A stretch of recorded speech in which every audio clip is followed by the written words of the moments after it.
नमस्कार। आज हम एक ऐसी कहानी पर बात कर रहे हैं जो भोपाल के पास रायसेन कस्बे से है। ये बात है 2018 की और इसका जिक्र एक वृत्तांत में मिलता है, the phantom caller of Raisen. कहानी की जो मेन कैरेक्टर है वो है नेहा, एक कॉलेज स्टूडेंट। और उस रात बात यह है कि वो घर पर अकेली थी। अच्छा, पेरेंट्स बाहर थे। हाँ, उसके माता पिता किसी काम से गांव गए हुए थे, तो घर पर कोई नहीं था। Okay okay. और फिर सब कुछ शुरू हुआ आधी रात की ठीक बाद, मतलब करीब 12:47 पर। ओके। उसके मोबाइल पर एक कॉल आई अननोन नंबर से। नेहा ने कॉल उठाया, मतलब शायद यही सोचा होगा कि कोई दोस्त है, मजाक कर रहा है या कुछ। हाँ, देर रात को। हाँ, लेकिन फोन उठाते ही जो सुनाई दिया वो बिल्कुल अलग था। क्या? दूसरी तरफ कोई बोल नहीं रहा था, सिर्फ किसी की तेज गहरी सांसों की आवाज आ रही थी, जैसे कोई फोन के बिल्कुल पास हो। तो नेहा ने पूछा, कौन?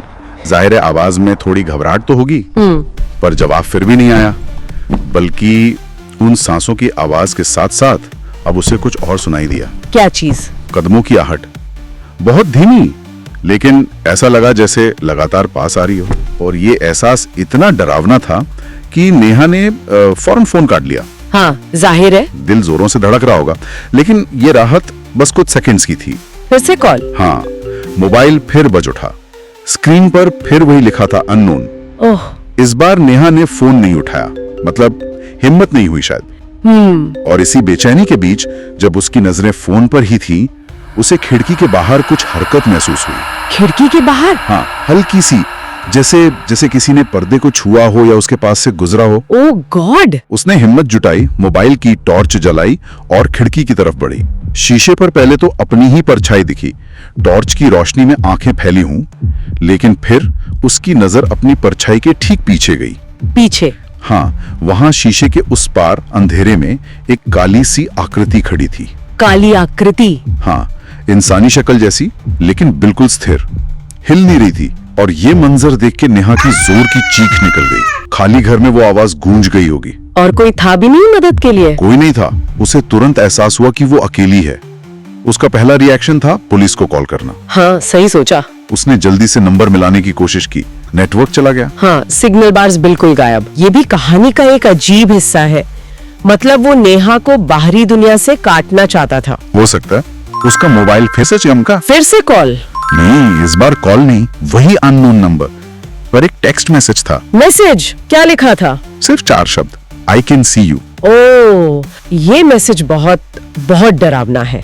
उसे लगा वो बिल्कुल सुरक्षित नहीं है। वो दौड़कर अपने कमरे में गई और दरवाजे को अंदर से लॉक कर लिया, लेकिन तभी दरवाजे पर दस्तक हुई। नॉक? जोर से? नहीं, जोर से नहीं, बहुत हल्की, धीमी। ये भी अजीब है, मतलब कोई दरवाजा तोड़ने की कोशिश नहीं कर रहा। नहीं, एक शांत, लगभग घुसपैठिया जैसी दस्तक। उसने कांपते हुए हिम्मत करके दरवाजे के नीचे जो पतली सी दरार होती है वहां से बाहर झांका। अच्छा, क्या दिखा? और जो दिखा वो और भी अजीब था। उसे बाहर किसी के पैर दिखे। अच्छा? काले रंग के जूते पहने हुए। जूते? हाँ, और उन जूतों से लगातार पानी टपक रहा था। अच्छा, जैसे वो शख्स तेज बारिश से होकर आया हो। पानी टपकाते जूते, लेकिन क्या वृत्तांत में बारिश का जिक्र है? नहीं, बारिश का कोई जिक्र नहीं है। तो फिर ये पानी कहाँ से?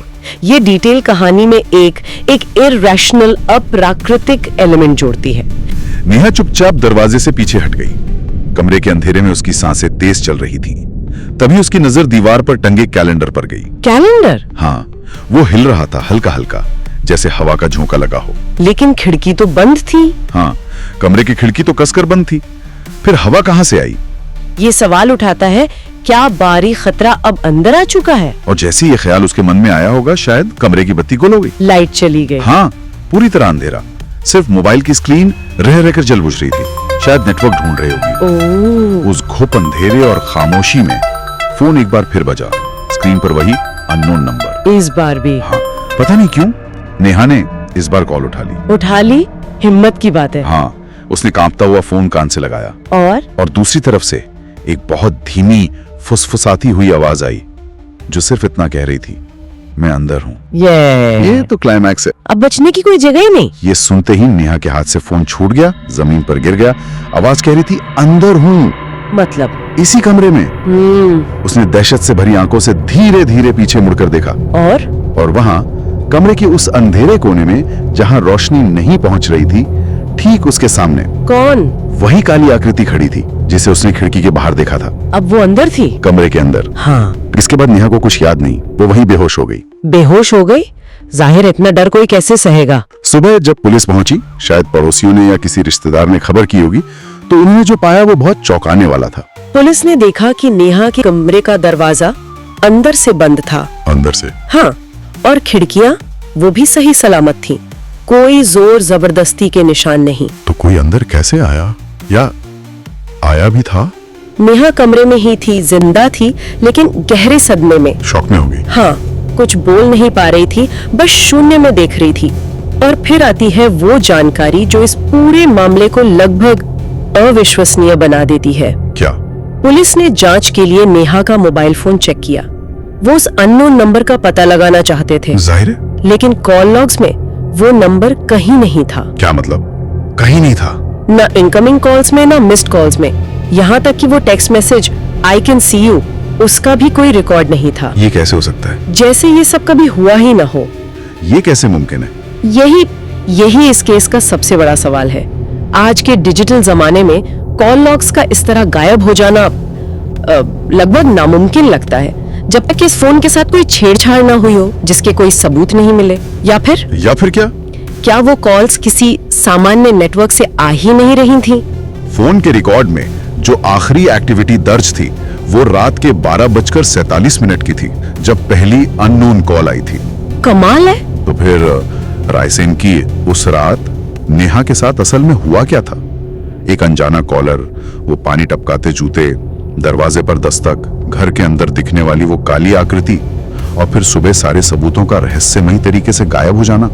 तो नेहा ने जो महसूस किया वो क्या था? क्या वो काली आकृति सचमुच में थी, या वो नेहा के डर और अकेलेपन की उपज थी? ये चीजें कैसे एक्सप्लेन होंगी? हाँ, और वो अननोन नंबर, उसका होना और फिर गायब हो जाना, ये अपने आप में एक पहेली है। क्या ये कोई तकनीकी गड़बड़ी थी या कुछ और? ये घटना हमें सोचने में मजबूर करती है कि डर की असलियत क्या है। क्या डर हमेशा बाहर से ही आता है, या कभी-कभी हमारा अपना मन ही सबसे भयानक तस्वीरें बना सकता है? लेकिन अगर ये मन की उपज थी तो इसके इतने फिजिकल और टेक्निकल असर कैसे दिखे?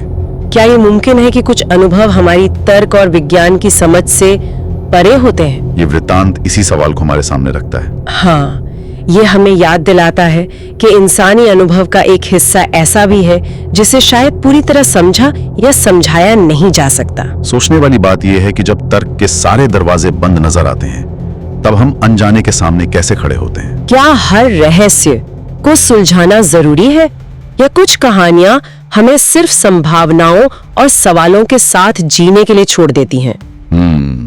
एक गहरा सवाल है।